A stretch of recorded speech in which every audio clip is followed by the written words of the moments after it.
اعوذ باللہ من الشیطان الرجیم بسم اللہ الرحمن الرحیم اللہم کل ولیک الحجة ابن الحسن صلواتک علیہ وعلی آبائہ فی هذه الساعة وفی كل ساعة ولیا وحافظا وقائدا وناصرا ودلیلا وعینا حتى تسکنه أرضك طوعا وتمتعه فيها طویلا اللہم صل علی محمد وآل محمد وعجل فرجہم۔ حضرت زہرا سلام اللہ علیہا کے حوالے سے ہم نے 2 سیشنز کیے خدا کی توفیق سے، اور آج پھر دوبارہ خدا سے توفیق طلب کرتے ہیں کہ اس سیشن کو بھی اچھے سے آغاز کریں اور اختتام تک کامیابی کے ساتھ اختتام کریں۔ البتہ ہمیشہ کی طرح حضرت زہرا سلام اللہ علیہا سے ہم اجازت لیں گے اور ان سے دعائیں لیں گے کہ ہمیں ان مطالب کو، ان پوائنٹس کو جو انہی کی ذات مبارک کے بارے میں ہے، ہمیں سمجھنے کی توفیق عطا فرمائے، اور سب سے بڑھ کر ان پر عمل پیدا ہونے کی توفیق عطا فرمائے انشاءاللہ تعالی۔ ایک بہت ہی اہم نکتہ اس سے پہلے کہ میں آپ کے سامنے ولادت حضرت زہرا سلام اللہ علیہا کے حوالے سے کچھ اہم نکات بیان کروں، ایک نکتہ جو ضروری ہے کہ وہ آپ کو میں بتاتا چلوں، وہ یہ ہے کہ دیکھیں، تمام ائمہ اطہار علیہم السلام ان کے مختلف فضائل ہیں، منقبتیں ہیں۔ فضائل کو عربک میں کیا کہتے ہیں؟ دیکھیں، فضائل فضیلت سے ہے، فضیلت یعنی منقبت عربک زبان میں، اور اس کا پلورل کیا ہوگا؟ فضائل، مناقب، ٹھیک ہے۔ اب حضرت زہرا سلام اللہ علیہا کے بھی فضائل ہیں، مناقب ہیں، لیکن یہ بات جاننا ضروری ہے کہ تمام ائمہ ہدیٰ علیہم السلام کی طرح حضرت زہرا سلام اللہ علیہا کے بھی 2 طرح کے فضائل اور مناقب ہیں۔ 2 طرح یعنی 2 ٹائپس آف فضائل، صحیح ہے۔ پہلی قسم کے فضائل کون سے ہیں؟ وہ فضائل اور وہ مناقب جو حضرت کے معنوی مقامات اور ملکوتی مقامات سے مربوط ہیں، ریلیٹ کرتے ہیں۔ جیسے مثال کے طور پر حضرت زہرا سلام اللہ علیہا کی ایک فضیلت کیا ہے جو ہم نے سنی ہوئی ہے؟ وہ یہ ہے کہ وہ ہم سب کی شفاعت فرمائیں گی بِإِذْنِ خداوند متعال۔ قیامت میں بی بی کو یہ فضیلت حاصل ہے۔ اور ایک اور فضیلت جو روایتوں میں موجود ہے وہ یہ کہ حضرت زہرا کا اصلی مقام، حقیقی مقام ہم سب کو، دنیا کے تمام لوگوں کو قیامت میں دیکھنے کو ملے گا، مشاہدہ کرنے کو ملے گا۔ یہ ان کی فضیلتیں۔ اور بھی دیگر فضیلتیں ہیں جو حضرت زہرا سلام اللہ علیہا کی ہیں، جو روایات میں موجود ہیں، اور کچھ فضیلتیں علماء کرام کی زبان مبارک سے میں نے آپ کی خدمت میں بیان بھی کی، ٹھیک ہے۔ یہ سب کیا ہے؟ ملکوتی اور معنوی مقامات سے مربوط ہے۔ یہ تو ایک۔ دوسری ٹائپ آف فضیلتیں حضرت زہرا سلام اللہ علیہا کی کیا ہے؟ وہ یہ ہے کہ مثال کے طور پر حضرت زہرا سلام اللہ علیہا نے مختلف اعمال انجام دیے۔ ان کے جتنے بھی اعمال تھے، ان کے جتنے بھی اقوال تھے، جتنی بھی انہوں نے مطالب بیان کیے اپنی زبان مبارک سے، اور اسی طرح ان کے مختلف رولز آف لائف، ٹھیک ہے، ان کی زندگی میں انہوں نے مختلف رولز کو اپنایا۔ وہ بیٹی بھی تھیں، ایک زوجہ بھی تھیں، ایک ماں بھی تھیں، ٹھیک ہے۔ یہ تو خاندان کے حوالے سے ان کا ایک کلی طور پر خاندانی رول بنتا ہے، یعنی ان کے خانوادگی زندگی میں، فیملی لائف میں وہ بیٹی ہیں، وہ وائف ہیں، وہ مدر ہیں، ٹھیک ہے۔ لیکن فقط ان کی فیملی لائف کے اندر ہمیں رول نظر آتا ہے؟ نہیں۔ آپ دیکھیں، نبی اکرم صلی اللہ علیہ وآلہ وسلم کی رحلت کے بعد ان کا ایک اور رول ہمیں آشکارا نظر آتا ہے۔ کیوں میں کہہ رہا ہوں آشکارا نظر آتا ہے؟ کیونکہ وہ ایسا رول ہے جو پہلے بھی موجود تھا، نبی اکرم صلی اللہ علیہ وآلہ وسلم کی زندگی میں بھی موجود تھا، امام علی علیہ السلام کے ساتھ رہتے ہوئے بھی موجود تھا، لیکن خصوصاً نبی اکرم صلی اللہ علیہ وآلہ وسلم کی رحلت کے بعد یہ رول، یہ نقش آشکار ہو جاتا ہے۔ وہ کیا ہے؟ وہ ان کا معاشرتی رول، اجتماعی رول، سوسائٹل رول۔ صحیح ہے؟ آپ دیکھیں یہ حضرت زہرا سلام اللہ علیہ کا ہمیں رول نظر آتا ہے۔ تو یہ سب کیا ہے؟ ان رولز کے اندر بھی فضیلتیں ہیں، ان اعمال کے اندر بھی فضیلتیں ہیں، اور ان گفتار اور اقوال میں بھی فضیلتیں ہیں، ان کا چلنا پھرنا بھی فضیلت ہے۔ البتہ فرق کیا ہے؟ اب آپ مجھے بتائیں فرق کیا ہے ان دونوں فضیلتوں میں؟ پہلی فضیلت کیا تھی؟ مقامات معنوی اور ملکوتی سے مربوط۔ یہ کیا فضیلت ہے؟ آؤٹر ورلڈ، یعنی ہمیں نظر آنے والی فضیلتیں، جو تاریخ نے، مورخین نے، ہسٹورینز نے ہم تک یہ پہنچایا ہے۔ یہ جو دوسری ٹائپ آف فضیلتیں ہیں اور مناقب ہیں، جو ان کے اعمال اور اقوال اور زندگی کے مختلف رولز میں ہمیں نظر آتا ہے، یہ ہم سے مربوط ہے، میرے اور آپ سے مربوط ہے۔ کیا مطلب مربوط؟ یعنی وہی سیرت، صحیح ہے، وے آف لائف، حضرت زہرا سلام اللہ علیہ کی وے آف لائف فضیلتوں سے بھرپور جو ہے وہ بھری ہوئی ہے۔ یہ وہ فضیلتیں ہیں جو ہم سے مربوط ہیں، جس کو ہم بھی اپنا سکتے ہیں۔ حضرت زہرا سلام اللہ علیہ نے مختلف اعمال انجام دی، مثال کے طور پر عبادتیں انجام دی، یہ ان کی فضیلت ہے، اس کو ہم اپنا سکتے ہیں۔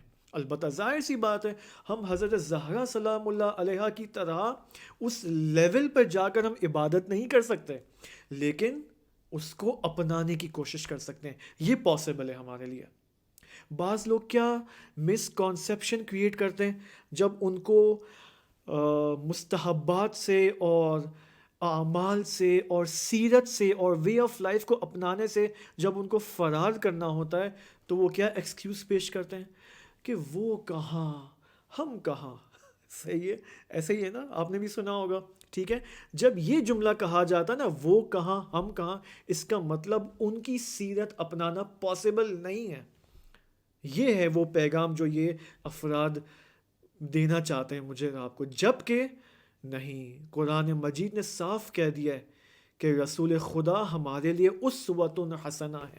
حضرت ابراہیم علیہ السلام ہمارے لیے اسوۃ حسنہ ہے، حجت خدا اسوۃ حسنہ ہے، اور حضرت زہرا سلام اللہ علیہ حجت خداوند متعال ہے اس زمین پر۔ بس یہ ہمارے لیے رول ماڈل بن سکتی ہے، اور ان کی سیکنڈ ٹائپ آف جو فضیلتیں میں نے آپ کے سامنے پیش کی، اور یہ سارے سیشنز انہی فضیلتوں کو بیان کرنے کے لیے، البتہ اپنی لیول تک جس قدر جو ہے وہ اس حکیم نے سمجھایا اپنے اساتید کی مدد سے، اس حد تک آپ کے سامنے پیش بھی کریں گے، عمل کرنے کی بھی کوشش کریں گے، اور آپ بھی انشاءاللہ عمل کریں۔ تو یہ ایک بہت اہم پوائنٹ ہے، ہمیں سمجھنا ضروری کہ ہم حضرت زہرا کے فضائل کو اپنانا چاہتے ہیں۔ کون سے فضائل؟ دوبارہ میں بار بار ریپیٹ کر رہا ہوں، کون سے فضائل؟ جو کہ ان کے اعمال، ان کے اقوال، ان کے سٹائلز، ان کا آنا جانا، اٹھنا بیٹھنا، اور اسی طرح ان کے مختلف رولز ان لائف سے جو مربوط ہیں، وہ ہم سے بھی مربوط ہیں، ٹھیک ہے۔ ایک یہ بات، ایک اور بات میں آپ کے سامنے پیش کرنا چاہوں گا، وہ یہ کہ میں نے آپ کے سامنے سورہ کوثر کی بات کی تھی پہلے سیشن میں، اور کہا تھا کہ مفسرین یہ فرماتے ہیں کہ کوثر یعنی خیر کثیر، خیر فراوان، بہت زیادہ اچھائیاں، ٹھیک ہے۔ اب کوثر کے جو معانی ہے، جس کے اندر فراوانی ہے، کثرت ہے، زیادتی ہے، زیادہ زیادہ زیادہ، یہ کثرت ہے، ٹھیک ہے۔ اب یہ کثیر ہونا کن چیزوں میں ہے؟ مجھے بتائیں، کن چیزوں میں کثیر ہونا ہے؟ وہ کون سے خیر ہیں؟ آیا پہلے یہ کہ وہ کون سے خیر ہیں کہ جس میں یہ کثرت ہے، پلس آیا یہ خیر کثیر، خیر فراوان بھی ہم سے مربوط ہو سکتے ہیں یا نہیں ہو سکتے؟ ہو سکتے ہیں۔ کیسے؟ کیوں؟ کیونکہ علماء نے یہاں پر خیر کثیر کے بہت زیادہ معانی بیان کیے ہیں۔ مثال کے طور پر حضرت زہرا سلام اللہ علیہ کا اپنے امام، اپنے زمانے کے امام یعنی امیر المؤمنین علیہ السلام کی اطاعت کرنا، ان کی ولایت مداری کرنا۔ ولایت مداری کا کیا مطلب ہے؟ ولایت مداری کا مطلب یہ ہوتا ہے کہ جو شخص ولی ہے اس کی ولایت کے ارد گرد گھومنا اور ہمیشہ اس کی اطاعت کرتے رہنا، اس کو کہتے ہیں ولایت مداری۔ جو اس کی چاہتے ہیں، جو اس کی ڈیزائرز ہیں، ولی کی ڈیزائرز، ولی کی تو کوئی پرسنل ڈیزائرز تو نہیں ہوتی ہیں، ولی کی جو ڈیزائرز ہوتی ہیں وہ سوسائٹی سے ریلیٹڈ ہوتی ہیں، وہ اسلام کے ایمز اینڈ گولز اور اہداف سے مربوط اس کی ڈیزائرز اور خواہشیں ہوتی ہیں اور اس کے گولز ہوتے ہیں، تو ان کو پورا کرنا یہ ہے ولایت مداری، یہ ہے اطاعت۔ اب حضرت زہرا سلام اللہ علیہ نے جو رول اس کے اندر اپنایا ہے، اپنے ولی کی جو اطاعت کی ہے، اس اطاعت میں وہ کوثر ہیں، یعنی اس اطاعت میں کثرت ہے، اس اطاعت کو ہمیں لینا ہے۔ اب ہمیں یہاں پر یہ دیکھنا کہ آج میں اور آپ، پہلی بات تو یہ کہ کیا میں اور آپ امام زمانہ علیہ السلام کی واقعاً اطاعت کرتے ہیں؟ انصاف سے بتائیں، اگر کرتے ہیں تو الحمدللہ کہیں، اگر نہیں کرتے تو سوچیں کہ واقعاً کیا اس اطاعت میں کثرت ہے، کیا ہم کثرت سے اطاعت کرتے ہیں اپنے امام زمان کی یا نہیں کرتے۔ بس اب دیکھیں کوثر کا معنی یہاں پر کیسے علماء کی مدد سے جو میں آپ کو بتا رہا ہوں کس طرح یہاں پر فٹ آ رہا ہے، اطاعت کے اندر فراوانی۔ اسی طرح مجھے بتائیں حجاب کے اندر، عفاف کے اندر، عفت اور حیا کے اندر کوثر کا معنی پایا جاتا ہے۔ حضرت زہرا سلام اللہ علیہ نمونہ عمل ہیں اس پہلو کے اندر بھی، حجاب کے اندر بھی اور عفاف کے اندر بھی۔ آج آپ اپنی سوسائٹی میں دیکھیں کہ آیا حجاب اسی طرح کیا جاتا ہے؟ اپنے مسلمان سوسائٹیز کی میں بات کر رہا ہوں، چاہے وہ سنی ہوں چاہے وہ شیعہ ہوں، میں کوئی فرق یہاں پر نہیں کر رہا ہوں۔ اوور آل ان دا مسلم سوسائٹی حجاب کی کیا حالت ہے؟ اگر ایک مسلمان خاتون نے حجاب کیا ہے اس کا مطلب وہ حضرت زہرا سلام اللہ علیہ کی اطاعت کر رہی ہے وہ خاتون، اور یہ ہے کوثر۔ تو بس حجاب کے اندر بھی آیا کثرت پایا جاتا ہے معاشرے کے اندر، سوسائٹی کے اندر، یا نہیں پایا جاتا؟ ٹھیک ہے، اب میں آپ سے ایک سوال پوچھوں گا، یہ شاید بہت سارے لوگوں کے ذہنوں میں یہ سوال ہے، وہ یہ کہ اب میں اس کوشچن کو اس طرح سے میں آغاز کرتا ہوں کہ کیا آج ہم اپنے اطراف میں، اپنے ایٹماسفیئر میں، ایٹماسفیئر نہیں سوسائٹی، اپنی سوسائٹی میں، ہم جب گھر سے باہر نکلتے ہیں تو سوسائٹی میں آتے ہیں، ایسے ہی ہے۔ البتہ فیملی بھی سوسائٹی کہلاتی، family is a very small society. جب انسان فیملی سے یعنی گھر سے جب باہر جاتا ہے، کسی امام بارگاہ میں جاتا ہے، مسجد میں جاتا ہے، لوگوں سے ملتا ہے، تو یہ سب ایک بڑی سوسائٹی کہلاتی ہے۔ کوئی چیزیں خریدتا ہے، بائنگ اینڈ سیلنگ کرتا ہے، ٹریڈنگ کرتا ہے، یہ سب سوسائٹی کا حصہ ہے۔ اوکے، سوال یہ کیا ہم اپنی سوسائٹی میں خیر کثیر دیکھ رہے ہیں یا نہیں؟ آپ کو کیا نظر آتا ہے مجھے بتائیں اپنی سوسائٹی میں، چاہے آپ پاکستان میں ہو، چاہے آپ کسی ملک میں ہو، افریقہ میں ہو، یو ایس میں ہو، آپ کو اطراف میں کثرت اچھائی نظر آتی ہیں؟ زیادہ اچھائیاں نظر آتی ہیں یا زیادہ برائیاں نظر آتی ہیں؟ زیادہ خیر نظر آتا ہے یا زیادہ شر نظر آتا ہے؟ آپ سب 99% یہ کہیں گے کہ کیا شر زیادہ نظر آتا ہے، برائیاں زیادہ نظر آتی ہیں۔ البتہ اب آپ یہ دیکھیں حتیٰ اپنی فیملیز کے اندر بھی آپ کو نظر آتا ہوگا، آپ سب اپنی فیملیز میں بھی دیکھیں کتنی اس وقت شکایتیں آتی ہیں کہ آغا صاحب بچے خراب ہو رہے ہیں، بچے فاسد ہو رہے ہیں، ہمارے بچوں کی فرینڈشپس اچھی نہیں ہیں، وہ فلاں سے ڈیٹنگ کر رہا ہے۔ صحیح ہے، یہ کیا ہو رہا ہے؟ یہ سب خیر کثیر ہے؟ یہ کوثر ہے؟ یہ نہیں، یہ کوثر تو نہیں ہے، ٹھیک ہے، یہ تو شر کثیر ہے نہ کہ خیر کثیر۔ اب سوال دوم، سیکنڈ کوشچن، پہلا کوشچن کیا تھا کہ کیا ہمیں خیر کثیر نظر آ رہا ہے یا شر کثیر نظر آ رہا ہے؟ ہمیں اکثر اوقات شر کثیر نظر آ رہا ہے، ٹھیک ہے۔ سیکنڈ کوشچن کیا ہے؟ سیکنڈ کوشچن یہ ہے کہ کیوں ایسا ہے؟ یہ سب سے ڈینجرس کوشچن ہے اور سب سے ریسرچ اور تحقیق طلب کوشچن یہی ہے کہ کیوں ہمارے اطراف میں شر کثیر ہمیں نظر آتا ہے. اب اس کا جواب جو میرے ذہن میں آیا ہے اور جو میں آپ کی خدمت میں پیش کرنا چاہوں گا، آپ کے ذہن میں بھی اگر کوئی جواب آتا تو حتماً مجھے کمنٹ باکس یوٹیوب پہ جو ہے وہ لکھ کے دیں تاکہ اس کے بارے میں مزید ہم ڈسکس کر سکیں. لیکن جو ذہن میں جواب آیا ہے اور جو یہاں پر میں نے لکھا ہے وہ یہ کہ آپ دیکھیں دین اسلام کیوں آیا ہے، مجھے بتائیں. وائی ہیز اسلام کم؟ کیوں آئے؟ آپ کیوں مسلمان ہیں؟ فقط نماز پڑھنے کے لیے مسلمان ہیں آپ اور میں؟ نہیں. فقط روزہ رکھنے کے لیے؟ فقط ثواب کے لیے مسلمان ہیں؟ یعنی ہم کیوں مسلمان ہیں؟ ہم کیوں ہندو نہیں ہیں؟ ہم کیوں مسلمان بنے؟ ہم کیوں کرسچن نہیں ہیں؟ یعنی کیوں؟ وائی ہم کیوں مسلمان بنے؟ اس کی وجہ یہ ہے کہ دین اسلام آیا ہے. کیوں آیا ہے؟ نازل ہوا ہے تاکہ انسان کو ایک اعلی ہدف اینڈ گول دکھا سکے. صحیح ہے؟ مانتے ہیں آپ اس بات کو؟ انشاءاللہ. ٹھیک ہے، لیکن وہ کون سا ہدف ہے؟ کون سا ہدف ہمیں اسلام دکھانا ہے؟ ایسا ہدف جو کہ ابدی ہے، ایسا ہدف جو کہ ان لمیٹڈ لائف سے مربوط ہے. جب انسان اس دنیا سے جائے گا، برزخ میں جائے گا، اس کے بعد دیگر مراحل اینڈ سٹیجز کو طے کرے گا اور طے کرتے کرتے وہ جائے گا آخرت میں، اور ان دی اینڈ قیامت برپا ہوگی اور پھر جنت انشاءاللہ. تو یہ جنت میں جانا لمیٹڈ ہے یا ان لمیٹڈ ہے؟ ان لمیٹڈ ہے. ان لمیٹڈ کو عربک میں کیا کہتے ہیں؟ فارسی میں اور عربک میں اور اردو میں ابدی، ابدیت، یعنی ان لمیٹڈ لائف، لامحدود زندگی. اسلام آیا ہے اس لامحدود زندگی کے لیے ایک ہدف عالی، ایک عالی ہدف، ہائر گول دکھانے کے لیے.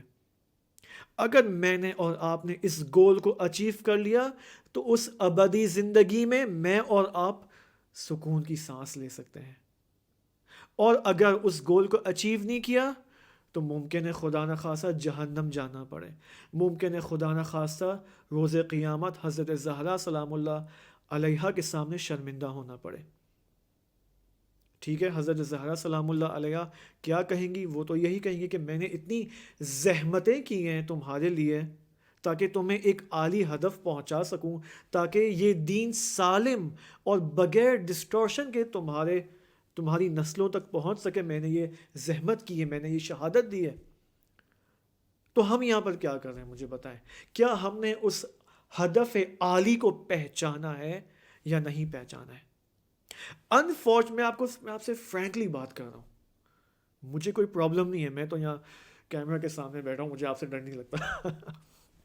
دیکھیں میں آپ سے فرینکلی بات کر رہا ہوں کہ ہم نے یا اکثر لوگوں نے اس عالی ہدف کو نہیں پہچانا ہے. البتہ ہم نے چونکہ اس عالی ہدف کو نہیں پہچانا ہے تو ہم نے کس ہدف کو پہچانا ہے؟ آپ سب کوئی نہ کوئی ہدف تو لیتے نا، ہے آپ کے پاس کوئی نہ کوئی ہدف. آپ کا بیٹا ہے، آپ کی بیٹی ہے، کوئی نہ کوئی آپ کا ہدف تو ہے.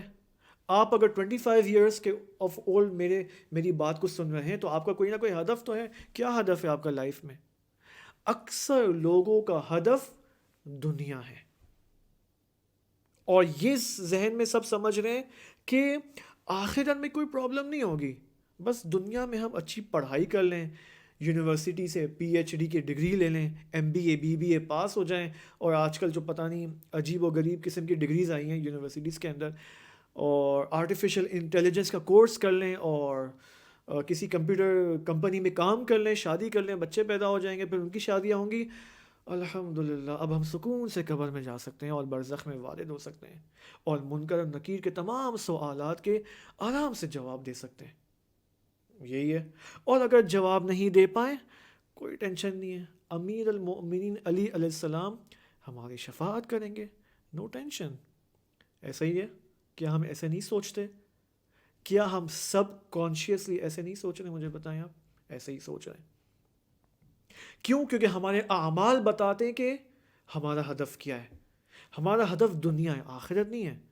آخرت 10% ہے، 5% ہے، دنیا 99% ہے یا 90% ہے. اس کے اوپر سوچیں آپ. ٹھیک ہے، اب آپ کو میں ایک حدیث سناؤں رسول خدا صلی اللہ علیہ وآلہ وسلم کی.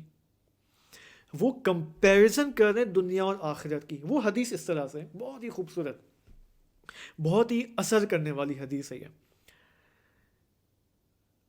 سین یہ ہے کہ تمام بہت سارے اصحاب کرام، صحابہ کرام جو ہیں وہ بیٹھے ہوئے ایک جگہ، اور نبی اکرم صلی اللہ علیہ وآلہ وسلم بھی بیٹھے ہوئے. صحابہ کرام میں سے ایک صحابی کہتے ہیں کہ میں دنیا کے بارے میں تمہیں بتاتا ہوں، دنیا اور آخرت کا ڈفرینس کیا ہے. دنیا میں آپ وہ یہ فرماتے ہیں وہ صحابی کہ دنیا میں مثال کے طور پر آپ نماز پڑھ سکتے ہیں، زکوٰۃ دے سکتے ہیں، حج پہ جا سکتے ہیں، دنیا میں مختلف اعمال انجام دے سکتے ہیں. اوکے. ایک نے کہا آخرت میں تمہیں بتا دوں آخرت میں کیا ہے. دنیا میں تم نماز پڑھتے ہو، جنت زکوٰۃ دیتے ہو، آخرت میں تو جنت ہے. آخرت میں you can go in heaven and, یعنی آپ کو مزے آئیں گے وہاں پر. تو یہ گفتگو چل رہی تھی اور بہت زیادہ طویل گفتگو تھی صحابیوں کے درمیان. کوئی ہر بندہ جو ہے وہ دنیا اور آخرت کی خصوصیات اور کوالٹیز کو گن رہا تھا اپنے مائنڈ سیٹ کے مطابق. رسول خدا صلی اللہ علیہ وآلہ وسلم نے یہاں پر فرمایا کہ میں آپ کو بتاتا ہوں کہ دنیا اور آخرت کا ڈفرینس کیا ہے کمپیریٹیو انالیسس کے اعتبار سے. فرماتے ہیں کہ تم میں سے جو بھی جائے ساحل سمندر کی طرف. ٹھیک ہے، اب آپ سمجھیں یہ گلاس ہے، اس کو سمندر سمجھیں، اس کے اندر پانی ہے. ٹھیک ہے، اوکے، یہ گلاس ہے، آپ اس کو سمندر سمجھیں کیونکہ مجھے وہ حدیث آپ کو بتانی ہے. رسول خدا صلی اللہ علیہ وآلہ وسلم نے فرمایا کہ آپ جائیں اس ساحل سمندر کی طرف جائیں. ظاہر سی بات ہے ساحل یہ ہے اور یہ سمندر یہاں سے شروع ہوتا ہے، سمندر کا پانی. رسول خدا نے فرمایا نا کہ آپ میں سے ایک جائے وہاں پر اور اپنی ایک انگلی اس سمندر میں ڈالے.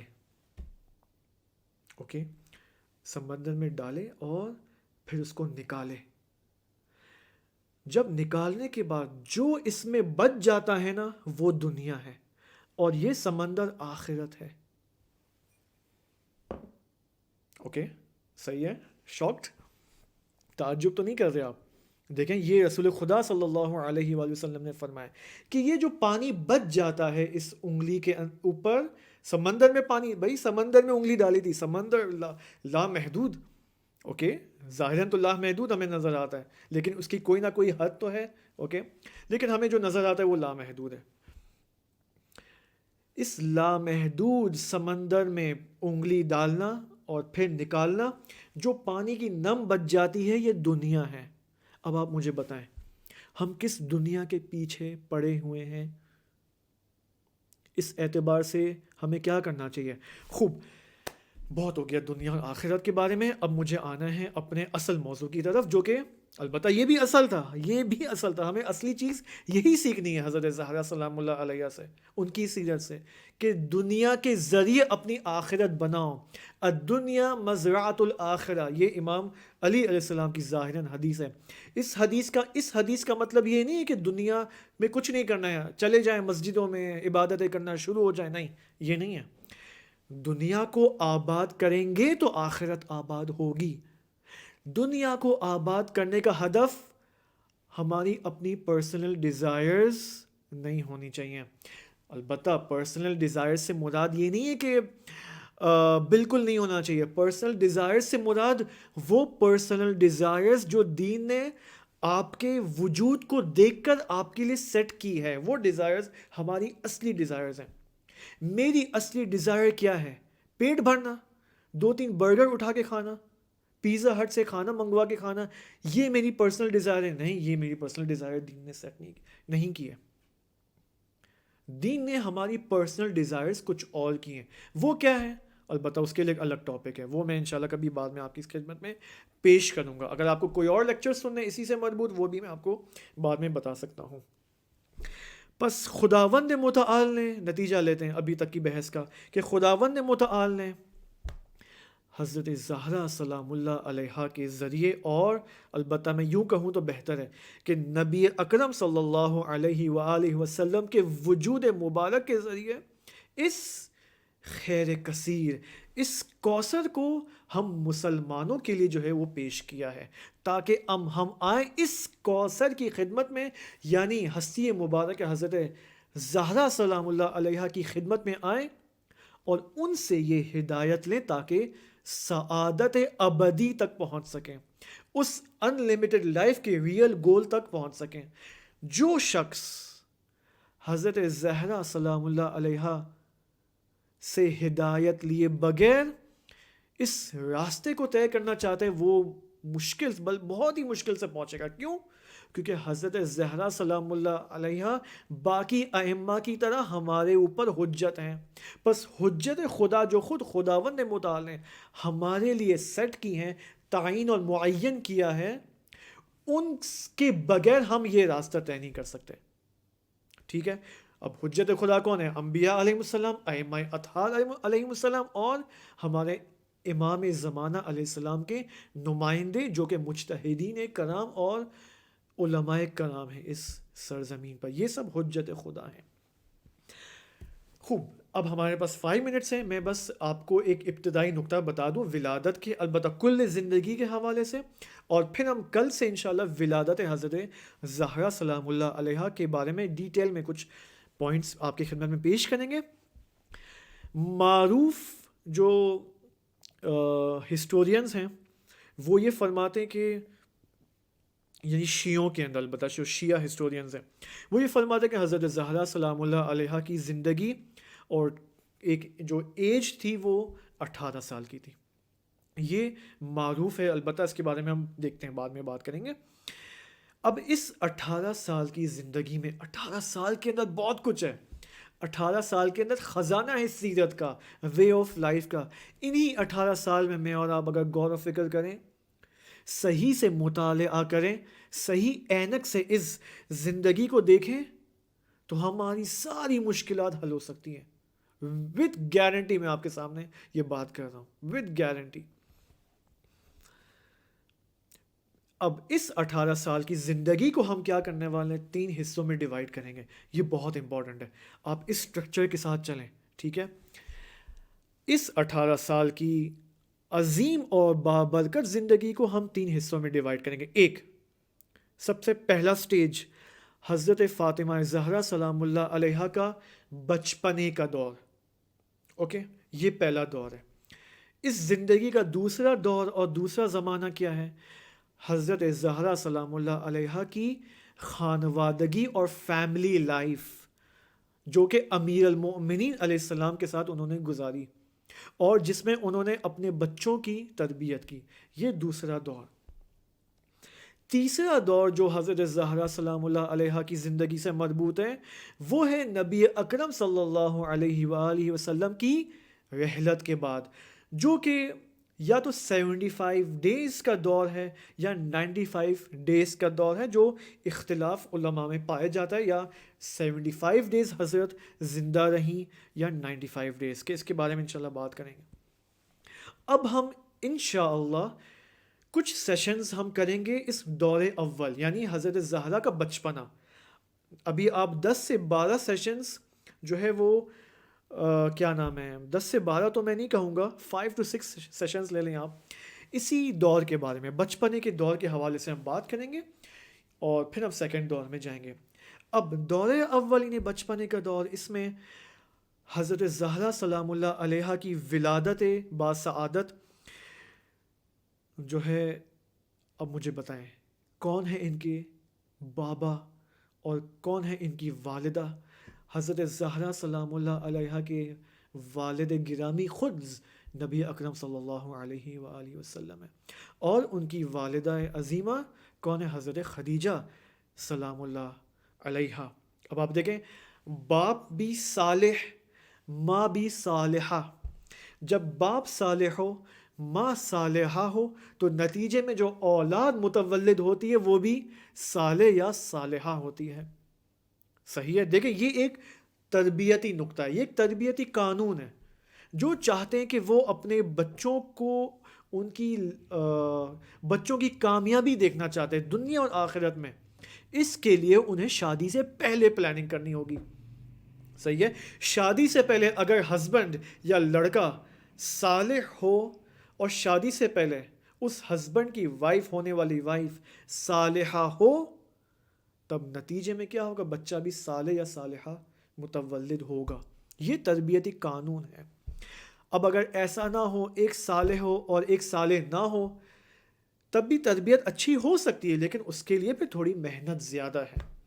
بس یہ میں نے آپ کو ایک بہترین تربیتی قانون بتا دیا. اس بارے میں اگر آپ قرآنی آیت بھی چاہتے ہیں، وہ ہے سورہ اعراف آیت نمبر 58. بسم اللہ الرحمن الرحیم.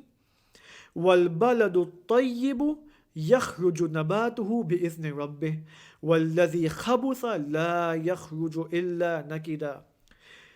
سرزمین پاکیزہ سے پاک پودے اگتے ہیں اور سرزمین ناپاک سے ناپاک پودے اور گیا اگتے ہیں. یہ قرآن کی بھی دلیل آپ کے سامنے پیش کر لی. انشاءاللہ اب کل سے ہم ولادت حضرت زہرا سلام اللہ علیہا کے حوالے سے کچھ نکات بیان کریں گے.